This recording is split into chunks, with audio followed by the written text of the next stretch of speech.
WWE Royal Rumble 2025 is in the books, boys and girls, and we got a little bit swerved at the end. Thank you. I know all of you guys have been here the whole time. We just wrapped up our watch along. We're going to do the review on the same stream here, so nobody has to find a new link. And we're going to talk about the show because I thought tonight's Royal Rumble was very, very interesting. I'm going to process the men's main event. I'm not totally sure how I feel about it.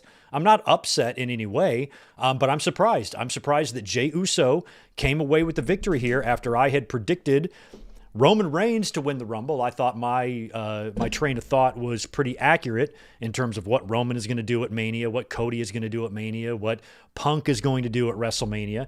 And they left you with more questions, I think, than answers tonight, although it does look like, based on what went on the outside of the ring after Roman Reigns, Seth Rollins, and CM Punk all got eliminated, they were all brawling with each other. And Seth really put a hurting on Roman Reigns, hitting him with a couple of stomps, including one double stomp that completely took out Roman Reigns, and a lot of post-match brawling between these guys. Considering that Elimination Chamber is set for the Sky Dome in Toronto, and that's going to be a big show, I have a feeling they're going to load up that chamber with all of those men who were favorites tonight. It's going to be John Cena, Roman Reigns, CM Punk, and Seth Rollins all in the chamber, with either a Logan or a Drew McIntyre or maybe a Sami Zayn added in there as the fifth guy, because usually it's six guys. So it could be Logan, Drew, Seth, Punk, Cena, and Roman, something like that in the chamber. I feel like that's what they're setting up, because if you want to try to fill Sky Dome, you're going to want to put the biggest match you possibly can forward for the to earn the right to go to WrestleMania to challenge for a championship. Since Jey Uso tonight won the Men's Rumble, I would assume he's going to challenge Gunther, but why wouldn't he challenge Cody? You know, what's Jey Uso's motivations going to be? Is he going to have some sort of a message or a post-match interview where he's going to reveal this? Is he going to say anything about it in the scrum? Or are we going to have to wait until Monday night? Is he on Raw or SmackDown? We have to wait until Monday night to hear what he's going to do. But it does feel like the Rumble winner will probably always be a Raw person, I feel like, so they can get them out on Monday right away, at least for the Men's Rumble, you know, where Charlotte is going to be saved for Friday. But I'm still trying to process Jey Uso. I mean, he did lose to Gunther on Saturday night's main event, so he might want to attempt a rematch. But now you have to think about, we have nearly 3 months, 2 3/4 months to build Jey and Gunther, which is something we already just got a taste of on TV 1 week ago, right? Or was it the week before last? Yeah, 1 week ago. Last Saturday was Saturday night's main event on the 25th, and Gunther beat him. So now we're going to do that match again, or are you going to try to do Jey and Cody, and then the winner of the chamber challenges Gunther, which would be pretty interesting if it was Roman and Gunther for the title. But that really turns WrestleMania on its ear. I feel like Punk and Seth are going to have to be involved in some way now at this point at WrestleMania. And Roman, I can't see him just doing nothing. I can't see Roman being in the undercard of the show. So if I had to guess from where we sit right now, Jey Uso is going to challenge Gunther, and then the chamber will reveal who Cody's challenger is going to be. And maybe my original prediction for tonight's Royal Rumble, with Roman Reigns winning and then CM Punk cashing in his favor with Paul Heyman to get added to the match, making it a triple threat, will still apply if they do it in the chamber. Roman could win that. Seth could do something to fuck over Punk or something, and then Punk goes and cashes in his favor and allows it to be a triple threat. Or better yet, since Punk and Rollins and Roman were all brawling after the show, you could do a four-way. They might be doing that. We don't know, but I mean, if they did Cody versus Punk versus Roman versus Rollins, fatal four-way for the title, it would be weird, but I could maybe get behind it if that was the night 2 main event and they went with Jey and Gunther on night 1. Or maybe the women are going to get a crack at the main event this year, since they've been the last 2 years they have not. So we will see. We will see. I want you guys to tell me what you thought of the show tonight. A, B, C, or D. Rank it 1 through 10. I think a lot of fans are going to take issue with it because Charlotte won. But I didn't really hate the match. I mean, unless I was imagining things, the Women's Rumble was, I think, relatively fun. At least in my mind it was. So I like the show, I think, overall. But I wouldn't say it's the best Rumble of all time. I see a couple of C minuses, a C plus, a B. I'd probably agree with a C minus or a B. And plus, and yeah, like you're saying, Sonic plays, an unpredictable Rumble. Unpredictability is always fun, It's always fun. So anyway, welcome to your 2025 WWE Royal Rumble review. I am Good Mike Work. We are here after just spending the last 4 hours together, 4.5 hours together, watching the show. I told you we would stick around and review it, and that's what we are going to do now. My predictions, I went 3-1, got the first 3 matches right, and I failed in the men's Rumble. I'm not sure if too many people picked Jey Uso, but I think getting 3 matches right, 1 match wrong is pretty decent for something like the Royal Rumble. The show opened with the women's Royal Rumble, and I honestly really liked this match. Now, it opened up with Io Sky and Liv Morgan were number 1 and 2.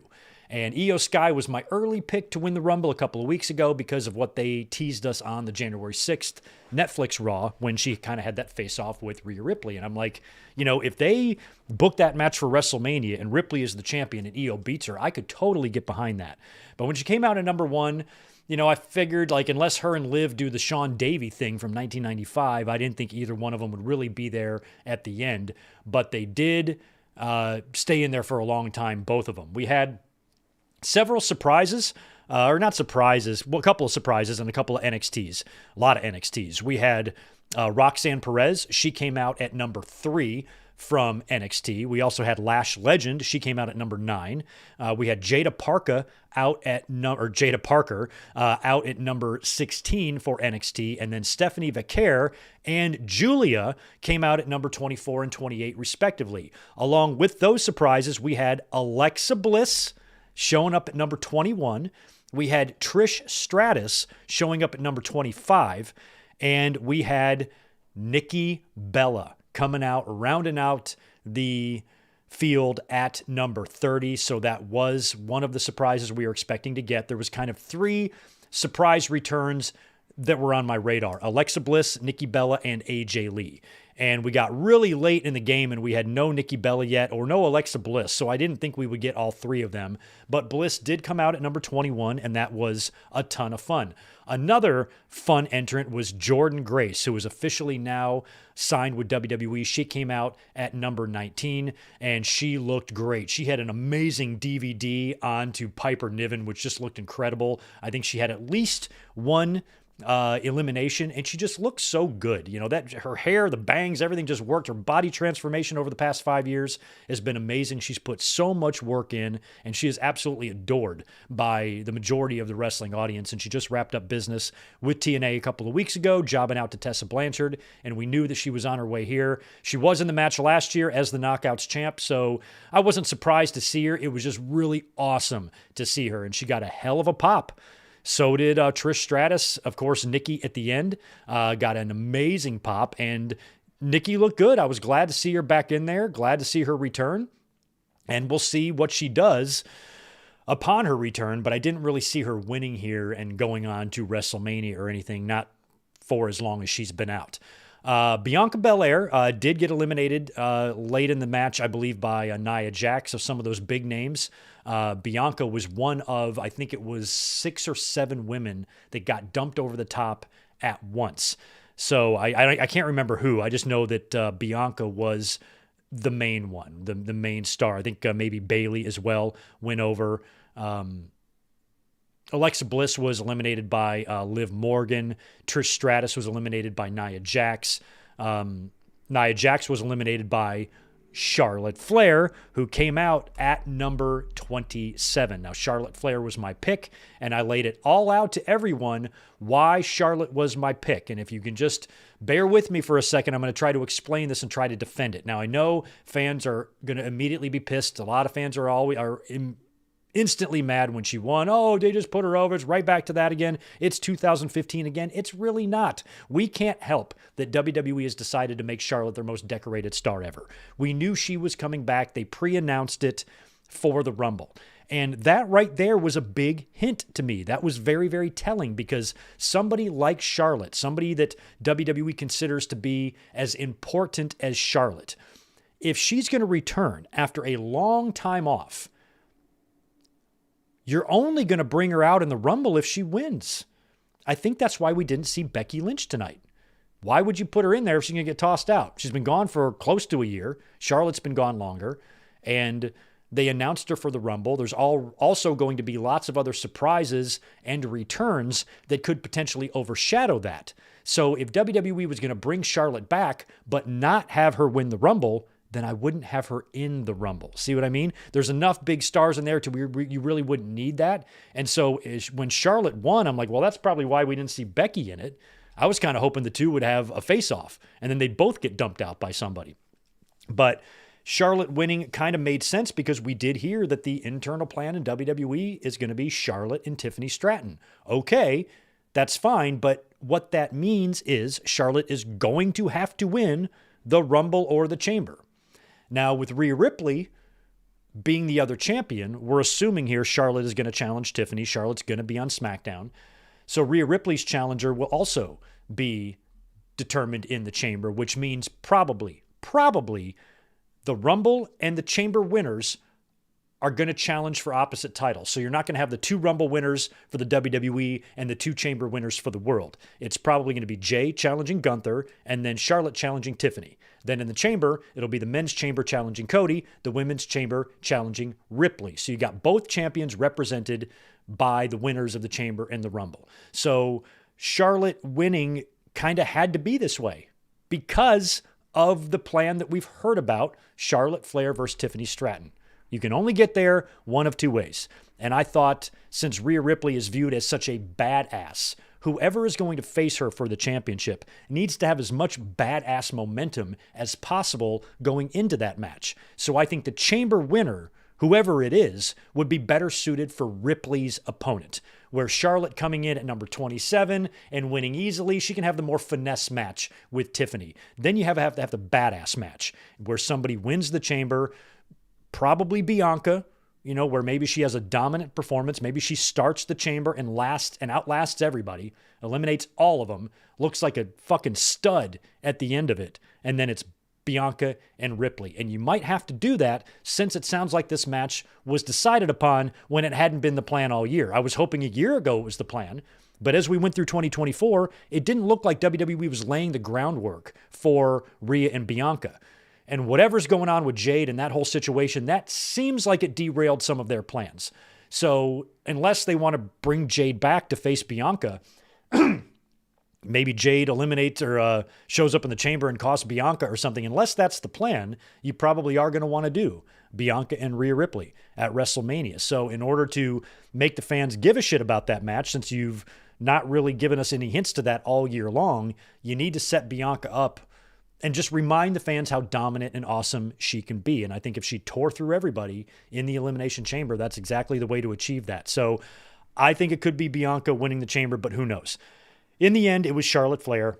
The reason I'm not pissed about it is because I'd rather have Charlotte win the Rumble than the Chamber.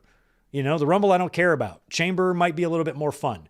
And it wouldn't make sense. Well, I don't want to say make sense, but Charlotte, she is the queen. Everybody knows that. But when it comes just down to badass smash mouth wrestling, I don't think of Charlotte in that light. And that's what we're going to see a lot of in the Chamber, most likely. And I think that's better suited for someone like Bianca Belair to win. So that's why I'm okay with Charlotte. But I know when Charlotte wins, that immediately re-triggers all of these dormant emotions in fans that just bubble right back up.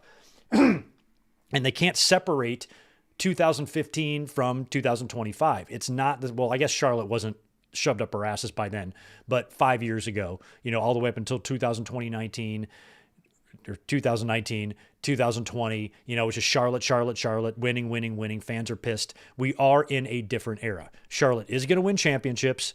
She is going to be in title programs and whatnot, but we have 6 championships on that roster, 4 singles and 2 tags. There's a lot to go around. There's 2 rosters now, a Raw and a SmackDown. Charlotte winning a match should not send you into a Category 5 tizzy anymore. It just shouldn't. Even if she wins a championship. Just breathe. What the fuck? You know, it's like the fans, like they need something to hate. Triple H, John Cena, Roman Reigns, AEW. See the trend here? Charlotte Flair is no different. They're just salivating. They're chomping at the bit to hate somebody. I'm no Charlotte fan. If she disappeared tomorrow, I would be fine. I would not give a fuck. Don't like her. Don't like her dad. But I don't subscribe to this idea that Charlotte has got WWE by the balls. No, she doesn't. They don't need her. Yes, they're happy to have her. Yes, they're happy to have her be immortalized, on their roster as their next fabulous moolah or whatever. But even if they lost her tomorrow, if AEW picked her up and she went over there, she's not. But if they did, nothing would matter. Nothing would change. WWE would remain in their top spot. The women's division would still be good without her. So I just don't feel, if WWE feels like their women's division can't survive without Charlotte, then they're stupid, because that's not the case. And I think a lot of fans feel like WWE feels that way. And I would like to think that WWE's got a little bit more brains than that. So Charlotte coming back after a year plus off, coming in already as a main eventer, this is what happens when any big-time main eventer or the top person on your roster is gone for a period of time. What happens? Were we complaining in 2002 when Triple H won the Rumble? No. And he was about to be put over a lot. They would start hating him, but they didn't hate him that year. There's lots of examples of when a top star is off, when they get back, boom, right back in the main event picture. That's because they're main eventers. So not liking Charlotte is fine. I understand. I see where you're coming from. But I think fans let their anger overtake critical thought. And they just start blurting out shit without really thinking about what it means. And so I haven't looked at social media yet, but when I'm done with this podcast here and I start looking at the reaction, I already know what I'm going to see, because everybody says the same thing. I try to be different. So Charlotte won, and you know what that means? You know what it means that Charlotte won? All that means is on one of the two nights at WrestleMania, not in the main event, Charlotte is going to face Tiffany Stratton for the title. So the fuck what? Is that going to ruin WrestleMania? No, it's one match. It's one of those two nights. One is probably going to be the undercard, maybe semi-main night 2. No. Semi-main night 1. Bianca and Ripley will be semi-main night 2. So I would just do Charlotte and Tiffany, second to last on night 1. I hardly think that's worth having a stroke over. But I could be crazy. That's just me. Charlotte Flair is your winner of the 2025 Women's Royal Rumble, and now we'll see how her and Tiffany Stratton, assuming it's going to be Tiffany, I feel like it's got to be, although I wouldn't be opposed to Ripley Charlotte 3, but I feel like Charlotte's kind of established on SmackDown, sort of, and I feel like that's where she's going to be. But that would mean, much like Uso and whoever he's going to challenge, that they've got a lot. They've got 11 weeks. They have 11 weeks of build. You can only do so many promos where you get interrupted, and then tag matches where Charlotte pins Tiffany. That'll happen. It'll happen. Watch. It'll be Charlotte and somebody versus, or it could be a 6-woman, versus Tiffany and somebody, and Charlotte will pin her leading up to Mania. I promise. So Uncle Donk, Bianca and Ripley could be night 1 main event. Yes. However, I feel like they haven't built it enough. I want that, but I was expecting like an epic match this year and them to do a little bit of teasing throughout 2024, and we got none of that. So then it kind of flew off my radar. Now it's back. I'm trying to get back into the idea, and I don't know if they have enough time to make something main event worthy. It just depends on what the other matches are going to be. And I'm with you, Max. As long as Tiffany wins, I don't care how long the feud is progressed. Yeah, I feel like that could go either way. I mean, Charlotte going into Mania, doing a job to put over Tiffany seems like the right thing to do. But she's probably going to beat Tiffany. I think so. And if she does, I think Rhea will beat Bianca. One title change, but not both. Good question, Jay Richter. We'll talk about Cody here in a moment. I think that's going to be determined in the Hell in the Cell. If they are having a scrum or anything like that right now, and anybody's got an eye on that, and if anything interesting comes out of it, I don't even know if they're doing one, just let me know. They might not be doing a scrum. Are they doing a Rumble scrum? Yeah, it looks like they might be. Anyway, if any interesting info comes out of that, hit us up. Hit us up. All right. After the Women's Royal Rumble, we got the 2 out of 3 falls match, DIY defending the tag team championships against Motor City Machine Guns. This was a fun match, but it went exactly as predicted. There's 70,000 people in this arena, and they just watched a pretty wild Women's Royal Rumble where we had a lot of surprises. They were a little flat for the beginning of this, but I knew that they would pick it up like in the second and third fall and the crowd would start getting into it. That's pretty much what happened.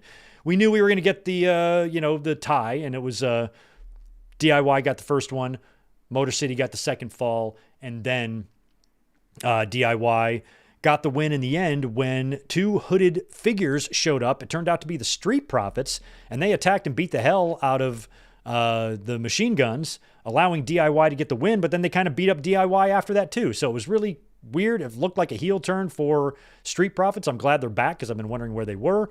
I was struggling to make sense of it all, but they played a role in that. And I guess that's their way of saying they want the tag titles because they posed with them after they beat down DIY. So DIY retained there in that tag team match that Triple H threw on the card here in this 4-match affair.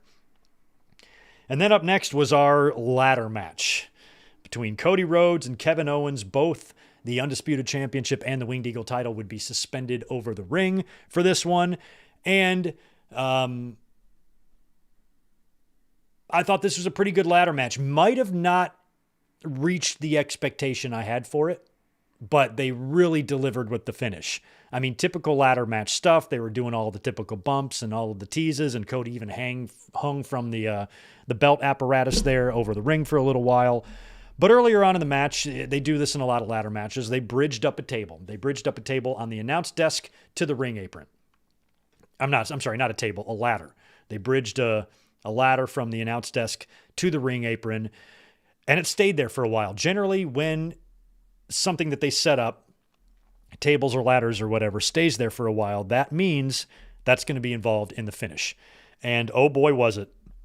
One of the most fun bumps I've ever seen. We had a few fun bumps. The first one was that fisherman suplex thing from the second rope that Owens does, which is always super gnarly looking to me, and that's without a bunch of furniture in the ring. But now the ring is littered with ladders, and Cody is up there, and they got one ladder bridged on another ladder and the ring ropes, and Cody is up there trying to superplex Owens, and I'm like, he's going to do that reversal, that fisherman buster thing, and sure enough, he does it, and they both land on the ladder. Cody springs up to his feet and then straight down. Owens whacks the back of his head. Everybody empties out of the locker room. We got officials, we got referees, we got doctors. Nick Aldis is out there, Jason Jordan, everybody, and they're attending to both men. And Sami Zayn is also out there too. So you think that Sami Zayn is going to maybe get involved, cost one guy the match. A lot of us were also waiting for Randy Orton, who we didn't see anywhere tonight. And Sami is out there kind of concerned about Owens, or concerned about Cody. Eventually, both men get up, and the finish sees both men on the announce table. Kevin Owens tries to pick Cody Rhodes up for the package pile driver on the announce table. Cody reverses it, lifts Owens up into Alabama Slam position. And remember that ladder I told you about that's bridged between the announce desk and the ring apron? Oh yeah. Cody Alabama fucking slams Kevin Owens through the ladder. He lands head first backwards through the ladder, and his head goes in between the rungs of the ladder, and he's just upside down, folded over backwards, completely obliterated. And he does not move. His head is in between those rungs for what had to be 5 good minutes. Cody then hops down. All that's left to do is climb up, and he does very slowly. Takes him forever to unhook both of those belts, but he finally does, and Cody Rhodes does retain the WWE title in a hellacious war with Kevin Owens that was pretty fun, but really fun in the end. And what I liked about this is that it showed that Cody isn't to be trifled with. You know, Owens has always, I think, been more of like, you know, the prize fighter, the guy that can get really vicious and is not afraid to get completely balls out crazy. Now, then again, neither is Cody, but I think Cody does more crazy spots. Owens might be a little bit more straight violent. So the fact that Cody, was able to have a fight with this man and beat him so badly that he left him laying in a pool of his own blood, that's what I want out of my champions. I want them to be able to hang with whoever they're facing regardless of their style. If Cody wants to have a pretty match with Rey Mysterio, he can do that. If he wants to smash your face in with Kevin Owens, he can do that. And he really destroyed Kevin Owens. I mean, the ending, WWE's excellent production. Some of these camera angles and camera shots were tremendous. And my favorite one was at the very end when Owens is kind of sitting on the floor, blood on his face, and Cody is standing on the announce desk behind him, posing with the titles. Jesus, man. Cinema. Fucking cinema. So I enjoyed the hell out of the ending of that match, especially the Alabama Slam. I'm going to go through the footage and I'm going to try to post a reaction to that because I know I shit my pants when that happened. But that Alabama Slam was absolutely crazy and a great way to win the match. And Cody retains, and he now seemingly will be the champion going into WrestleMania to face who I thought was going to be the winner of the Men's Rumble. And now that Jey Uso was the winner, I have to wonder if maybe he's going to challenge Gunther. And this is something that I've brought up recently on podcasts. And I referenced back in the day when WWE reintroduced the Big Gold. And I said, props to WWE. They actually did a good job of making that belt on equal level to the WWE. Because for a couple of years there, that was their top title. The years that Triple H carried it.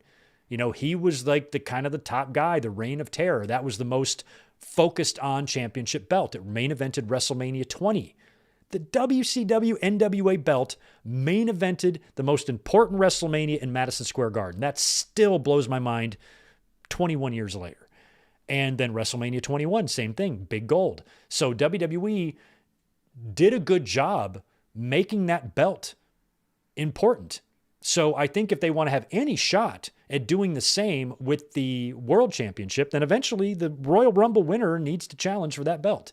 And so maybe that's what Jey Uso is going to do here. He's going to challenge Gunther, and that'll leave Cody's challenger to be determined in the Elimination Chamber. So we'll have to see who Cody's challenger is going to be. It could be Jey Uso, but shit, man, I don't... that sounds weird to me. If it was Cody and Jey, that was not on my radar whatsoever. So now we are in to the men's Royal Rumble match. That was our main event tonight. That did close the show. And did you guys prefer the men's Rumble or the women's Rumble more?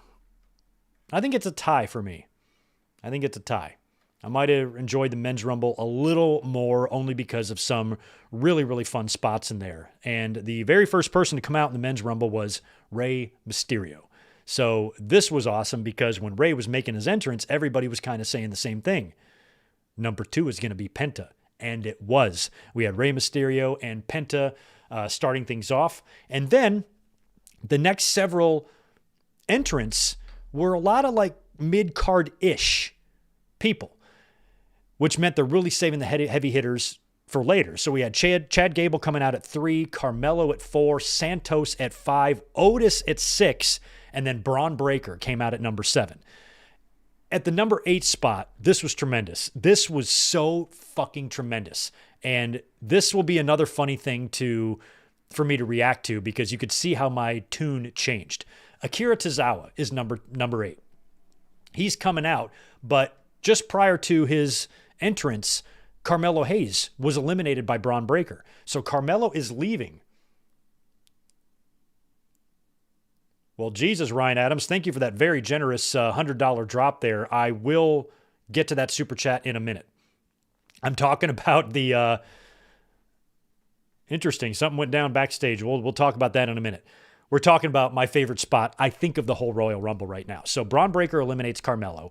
Carmelo is leaving as Akira Tozawa is making his entrance at number 8. Tozawa comes out. Carmelo is still pissed from the elimination. He attacks Tozawa. Knocks out Tozawa, right? Now there's all this chaos. and officials are out there. He can't continue. He can't continue. And then the cameras take us back to Gorilla, where it's Triple H and it's a couple referees. You can see Bruce there. And Triple H is like, somebody's got to go out there. Somebody's got to go out there. And then he looks over to the side where Stephanie McMahon is, along with I Show Speed. I Show Speed, get out there. You're in the Royal Rumble right now. And he's like, what the fuck? And he's like, okay. And so at this point, I'm rolling my eyes because I don't know who Kai Cenat and I Show Speed. I'm not in this realm or universe. I mean, I know I'm a streamer, but I'm not in their universe of streaming. So these people are just people to me. I don't know who they are. And I'm thinking he's coming out there in the Drew Carey spot. I'm like, okay, they gave Drew Carey a Rumble spot. I'm not going to cry and bitch and moan about I Show Speed, but I'm like, really? They flew in Portazawa, made him get in his gear, make him have an entrance, all just to get knocked out. But we've seen that before with a lot of celebrities. So I'm like, okay, so I Show Speed comes in there. And he's in there for a couple of seconds, and he gets absolutely obliterated, de-fucking-capitated by Roman Reigns on the most, or was it, was it Breaker or was it Roman Reigns? Yeah, it was Breaker. He gets absolutely destroyed by Braun Breaker with the greatest spear I have ever seen. Breaker goes back and forth, hits the ropes, and he comes in on I Show, who's kind of not in position to take it properly. He's off to the side. So he takes it right in his ribs, and then Breaker's head and shoulders just goes right into his face, into the mat, and he plants him. There is an I Show Speed shaped hole in the ring. It was the coolest thing I have ever seen, and I now have a whole new respect for this I Show Speed kid, because he's not coming out there dancing being an idiot. He took a bump of a lifetime, and that's something that I've always said for years on this channel when it comes to celebrities getting in there. As long as they let it all hang out, I'm okay with it. And that's why I accept Bad Bunny, Logan Paul, Lawrence Taylor, Stephen Amell, a few other guys maybe here and there that have gone out there and have taken it seriously. Didn't look at wrestling like a joke. Didn't go out there and laugh and goof around like the Jackass guys did, or other people that are coming in just there to plug their shit, and don't really know much about wrestling and certainly don't know what the hell they're doing in there. And the fact that I Show Speed was like, yeah, I'll go out there and get murdered for the good of entertainment. My hat's off to you, young feller. Went in there with no training and almost got killed. Very cool. Definitely my favorite spot of the night. Then we had Sheamus, Jimmy, and Andrade coming out in the 9, 10, and 11 spots, leaving us with number 12 as Jacob Fatu. And this was why I think they started loading up some mid-card-ish talents in there, was so Jacob Fatu could kick some fucking ass. And he did. He ended up eliminating 4 men, so he didn't quite get the Kane spot because Roman Reigns and Jey Uso also eliminated 4 men. So there was 3 men tied for the most eliminations in this Rumble. So Jacob is out next. He starts eliminating people left and right, but he would get eliminated later on by the same guy who he almost killed last Saturday night. Ludwig Kaiser almost set the record for the shortest run in the Rumble. He came in at number 13, got in, was there for a couple seconds, and Penta tossed him out, so he didn't quite break Santino's record, but he was close. We had Joe Hendry in at number 15. Miz was incidentally at number 14. So Joe Hendry came in at 15. The entire arena was singing his song. It was cool. We kind of had a feeling we would see him in there. He was the only TNA personality I expected. He was really the only surprise I expected. There's so much going on, at the top of this Rumble with the big names. I didn't think you needed to do a lot of silly shit in this one. We saw no New Day in this. We had I Show Speed, but at least he took an awesome spear. No other silly celebrity entrance or anything like that. I was kind of hoping Nick Nemeth would come out and maybe attack Joe Hendry just to get Dolph Ziggler back on WWE TV. Thought that would have been fun, but we didn't see it. And that was the halfway point with Joe Hendry at number 15. And then number 16 is Roman Reigns. Roman came out early. I thought he would be a late 20s But he was out there at number 16. And then Drew McIntyre came out right after him at number 17. Finn Balor followed at 18, Nakamura at 19. And then our winner, Jey Uso, came out at number 20. And, you know, I can understand why they're going with him. He came out there and we had 70,000 people all doing that thing. It's quite the sight. And I think that they want to create that for WrestleMania. And I think it's about the visual here. You know, Daniel Bryan had a lot of that with the Yes. And now, you know, Jey Uso, I think at WrestleMania, his entrance and victory celebration are going to be way more impressive than the match. But he was out at number 20. And at number 21, we had a returning AJ Styles. So AJ was back. That's good. Great to see him in there. He looked good. Really good shape. Braun Strowman was out at number 2. He did a little bit of damage in there, and he would be the one that would eliminate Jacob Fatu. So Jacob did some damage, but Braun Strowman got a little bit of revenge on Jacob, tossing him out. I expect their situation to continue, kind of like how Strowman and Bronson Reed's deal was going, but an injury kind of put a stop to that. So I think Strowman and Jacob having a little mini program here with Jacob getting the best of him, because the SNME match last week was a no contest, I believe. So we still really haven't gotten a match out of these guys. So that will probably be coming, and that might be coming at Elimination Chamber in Toronto. I would not be surprised. Number 23 was John Cena.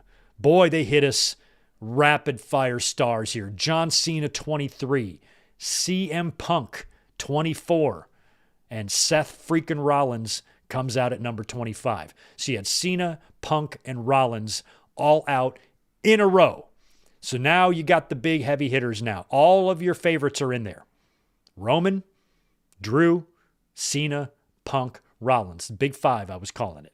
You had some other ones like Logan Paul that could be in the conversation, even Braun Breaker, who incidentally was eliminated by Roman Reigns. We had a couple of good face-offs there, one with Breaker and Jacob Fatu, and then Breaker and Roman. So we had some cool interactions throughout this thing, which I really liked. And John Cena was back in the ring again with CM Punk, with AJ Styles, with Seth Rollins. It was really cool to see all these guys in there together. Dominic Mysterio came out at number 26, and Sami Zayn was out at number 27. He was another dark horse pick that was on a lot of people's radar. But he didn't last too long in this one and had no eliminations. And that left us with our final three, and we knew who the final three were going to be. It wasn't going to be a surprise because we were talking about it during the stream, and we knew Damian Priest, LA Knight, and Logan Paul hadn't come out yet, so that was who it was going to be, but we just didn't know the order. Damian Priest was out at 28, and then LA Knight at number 29, and then Logan Paul out in the ultimate heel spot of number 30. I thought that was a perfect order for them to come out. And now everybody's in the ring, so one of these men is going to win the match. And so at one point we had Logan, Sammy, Rollins, Punk, Cena, Drew, and Roman all in there. So all of the favorites are in there. No favorites have really been eliminated yet. And then they start going out a little bit at a time. We had Roman Reigns and CM Punk kind of battling. Or I'm sorry, it was Roman Reigns and Rollins. So there was a lot of Roman and Punk stuff and a lot of Roman and Rollins stuff and a lot of Rollins and Punk stuff in this match, which is kind of laying some hints to what they're going to do at WrestleMania. So they're all at each other's throats. I think it's Seth Rollins and Roman Reigns who are battling on the ropes. CM Punk comes in from behind and dumps them both over. And then when Punk is looking at the two of them, in comes Logan Paul from behind, and he dumps out CM Punk, leaving Logan Paul, John Cena, and Jey Uso in the ring. And it was funny, I had forgotten about Uso. So when Logan Paul threw over Punk, I thought Paul and Cena were the final two. I forgot about Uso. So I'm thinking Cena and Logan are it, and then they mentioned Uso. I'm like, oh, I forgot about Jey. So Jey's in there too. So that's our final three. Logan Paul winds up getting eliminated by John Cena, leaving John Cena and Jey Uso as the final two. And I thought that was crazy to have John Cena in there with like this super over baby face, but the fans were into it when Cena hit him with the knuckle shuffle and all of that. And then they both kind of spill over the top rope. Now they're battling on the ring apron. John Cena comes really close to falling off as he was hanging onto the ropes. Ends up lifting Jey Uso up into AA position. You think he's just going to AA him off the apron. Uso jumps back into the ring and just shoves Cena right off, and he hits the floor. And he just lands on the floor and he goes, oh shit. And there you go. Jey Uso has won the 2025 Men's Royal Rumble. Crazy. I did not see that coming at all. He was not on my radar. He wasn't even in my top 3. I thought it was going to be Roman Reigns or John Cena or CM Punk, to be honest. I didn't even think Seth was going to win. So the fact that Uso won, the reason I like it is because it wasn't predictable. And even though I had predicted Charlotte and Roman, admittedly, because of, how I know the fans are pre-wired to be pissed all the time and froth at the mouth over the littlest thing, if you did Charlotte and Roman, there's going to be too much negativity, and I think with Jey, at least that was a surprise to most of us. People might still have opinions about it, but I doubt people are like frothing at the mouth pissed to where if it was Charlotte and Roman or Charlotte and Cena, could you imagine Charlotte and Cena? All the fans, it's 2000 whatever all over again and, all of that. So I think Uso winning was a fun choice. It was different.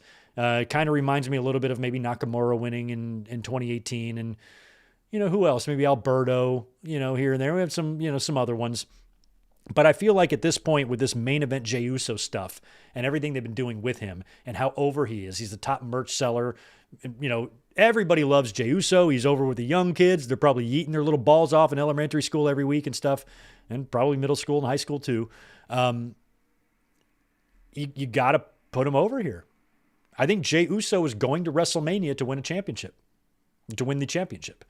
So now it's just a matter of who he's going to face. Is it going to be Gunther or is it going to be Cody? I feel like it's going to be Gunther, and then the chamber will determine Cody. And that should be a very star-studded elimination chamber, just like the Royal Rumble was. It should be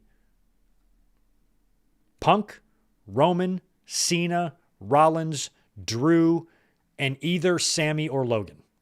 That's got to be the chamber. No other names make sense. No Damian Priest, none of that. I guess you could put Priest in there if you wanted. But I think that's got to be your chamber match. And that would be cool to have Cody there to face off with the winner. And then you can still do the idea that I had about having your top 3 stars main event night 2. It could be Cody versus Roman Reigns if Roman wins the chamber. And then if Punk cashes in that favor, he could still get in as a triple threat. So you can still do that. That match can still happen despite what we saw in the Rumble tonight.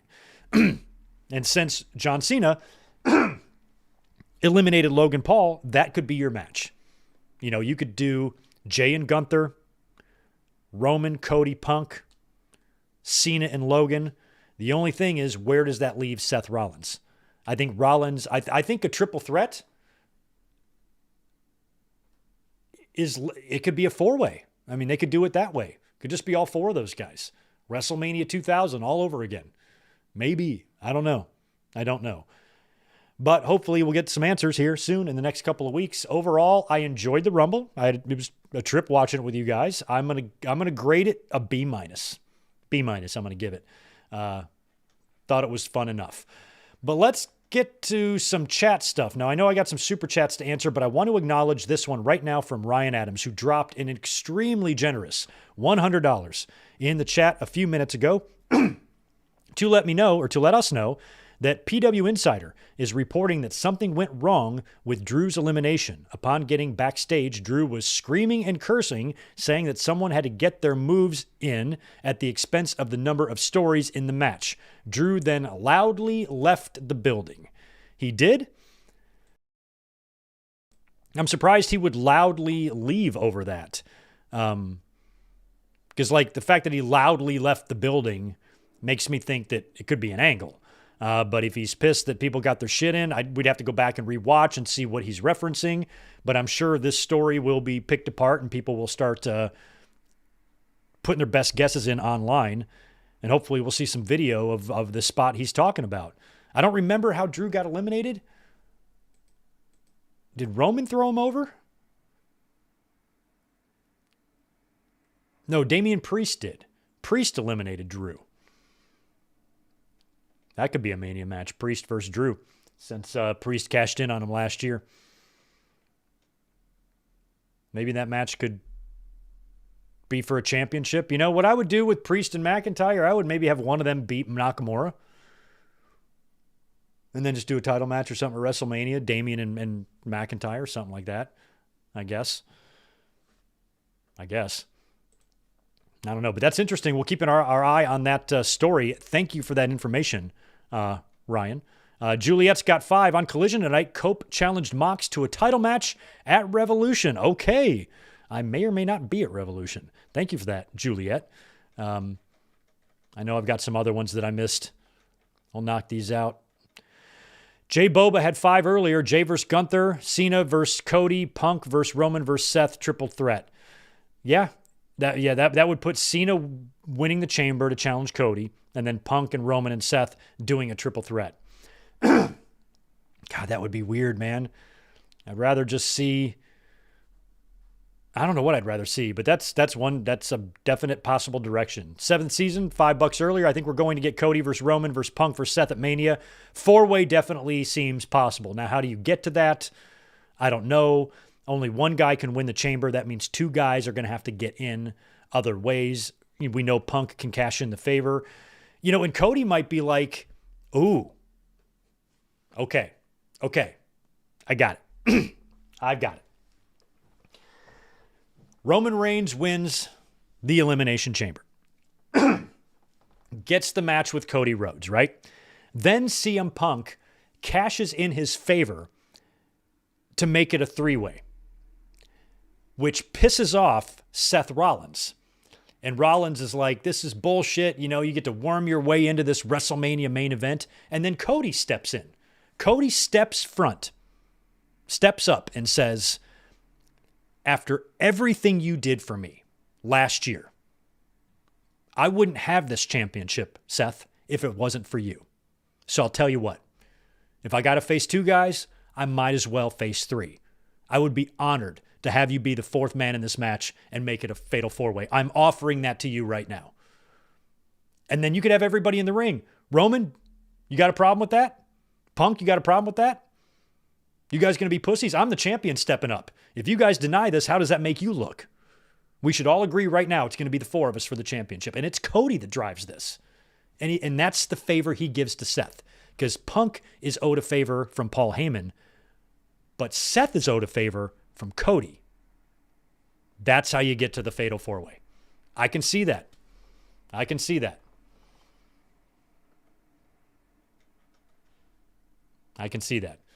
Let me...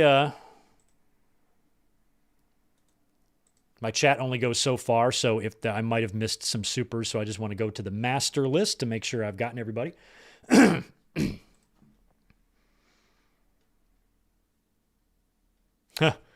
Population too many. I missed that one earlier from you. Thanks for the 2. No Yeet. He just had a title match last Saturday. Well, he won. Uncle Donk says Jay was plus 2,000. Unbelievable. That's crazy. Indiana Minotaur, thank you for the 5. The path to WrestleMania for the men is going to be very interesting after tonight. Congrats, Jay and Yeet. Hollywood guys got $2. AJ looks stacked. Is he back for good? I hope so. I hope he is. And then Stone Cold 10X, you've got $2. Cena wins the Chamber. That could still happen. Yeah, I missed a bunch. Chris Ludek, my friend, thank you for the 5. I think Jay's best year in the ring was 2017 when the Usos feuded with the New Day, and his matches are now just super kicks and dives.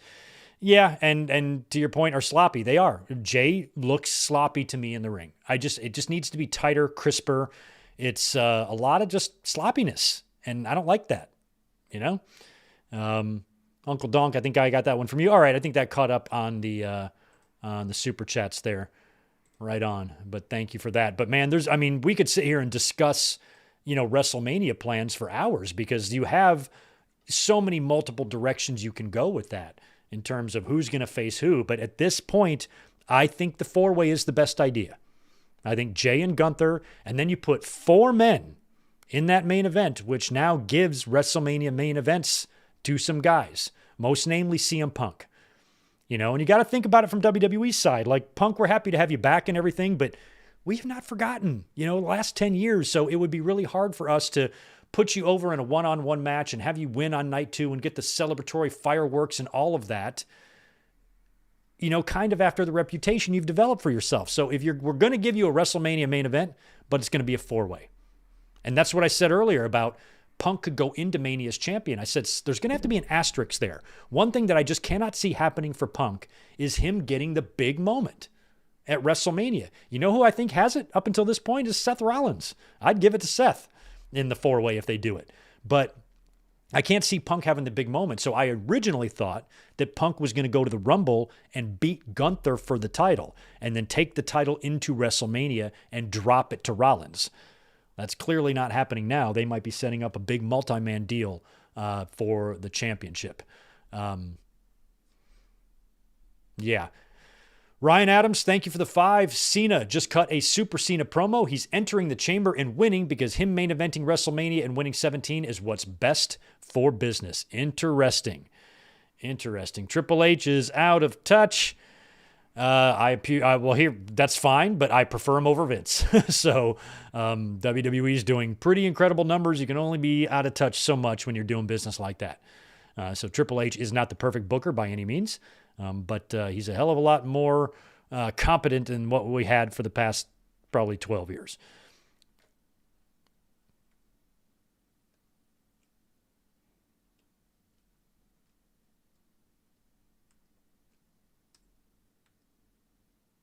Yeah, if Phil Wilson, if you're butthurt over over anything, I really don't care. This is a fun channel. There's no point in just being mad all the time. I think you can't be happy living that way. So you cope.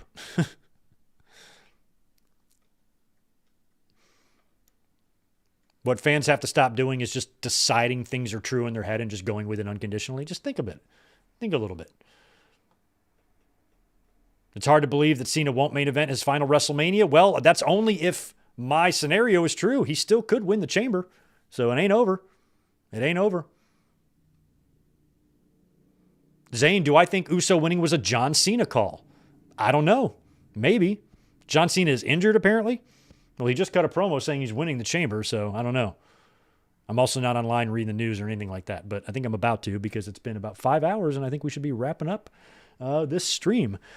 But overall, what we learned about tonight's Royal Rumble is WrestleMania is going to be more unpredictable than we thought. And I think that's also good because, a lot of the directions that I was talking about kind of had a predictable path to them. And since WrestleMania is late April, that means that they got a long time to book these stories. So you want to make sure you have your matches to where you got enough meat on that bone to tell that story for the next several months. So that's what I'm hoping they do. A couple of final super chats here. One from Mike Witt. Thank you so much, dude. Hey, howdy, Greg and chat. We going to get a Shield match at the Rumble? I think so. Best match of the night, or maybe you mean Mania. Best match of the night was the ladder match, in your opinion. I did enjoy the ladder match. It was great. I might have to agree with that. I haven't thought about which match I like the most. Probably that one. I certainly like the finish. I certainly like the finish. Phil, of course criticism is allowed, but you're saying things like Triple H is out of touch, plain and simple. No, it's not plain and simple. Of course you can criticize, but you have definitive statements of what's true and what's not. That's your problem. So those are the things I have a problem with. But I didn't hate tonight's Rumble, but there were things to criticize. I'm not sitting there saying there wasn't. Every pay-per-view, AEW, WWE, there's plenty of things to criticize. No pay-per-view is perfect, and I think a lot of fans are going to take issue with Charlotte. But one thing that I'm not taking issue with at the moment is Triple H's booking. Is it perfect? No. Is it 20 trillion times better than when Vince was there? Yes. So for that, I am choosing to appreciate that and not focus too much on a negative part of the company that's not as negative as it used to be. The creative used to be a glaring problem, and it's a little less glaring now. Feels like AEW's got the creative issues right now. So I want them to tighten their shit up. Then we can jump back on WWE since they're kind of running pretty decently right now. And it's WrestleMania season, and WrestleMania season is always awesome. You know what I mean? Yeah, well, okay, Phil, why I think you have the same opinion a lot of people. I just got done saying that Jey Uso is a little slow and sloppy in the ring now. It's like, but CM Punk ain't nothing special either. What do those two guys have in common? They are bonkersly over. And that's what it's all about. They're the ones moving the merch. They're the ones getting the loudest pops. They're the ones fans are buying tickets to see. That's generally who you put over in those situations. So both guys, I think have slowed down a little bit in the ring, but under the right circumstances, like we saw with Punk and Drew in the Cell, they can still tell a good story. So I think with Jay, the super kicks and the sloppy spears do get old. I think he needs to, between now and WrestleMania, just start tightening up his game. He's about to be on the biggest stage. And as we remember, Jimmy and Jay was not a good match last year at WrestleMania. So I don't want to see, this is one thing I'll agree with Phil and anybody else on, I don't want to see Jey Uso have a shitty match with Gunther, but this is WWE. It's different, and Jey Uso isn't Will Ospreay. I was like, but what Jey Uso does is sell tickets, lots of them, to a wide array of fans. And I think WWE thinks about the spectacle of it all, and they take that in consideration too. Not everything is about what's between the ropes. That helps. It's great to have charisma. It's great to be over and to be super popular and also be able to work. Yes, that helps. I was like, but sometimes you find guys that lack a little bit in the ring, but they are so crazy popular, you got no choice to put them over. And maybe that's the way WWE is feeling about Jey Uso right now. If we don't do it now, this is the hottest he's ever going to be in terms of, fan reaction and merch and that type of thing. He is a ticket seller. Jey Uso absolutely is a ticket seller. Kids ask their parents to take them to wrestling shows so they can make a yeet sign and do the thing. That's what CM Punk does. So from that perspective, from an in-ring perspective, oh shit, Jey Uso in the main event, I hope that works out. I get it. But also from a main event perspective, your most over people should be in those main event spots. It would be nice if Jey Uso was a little crisper in his ring work right now. Maybe that can still happen. But at the end of the day, I'm not, I can't, this would suck. He's not good in the ring. There's just so many factors. Fans are too black and white.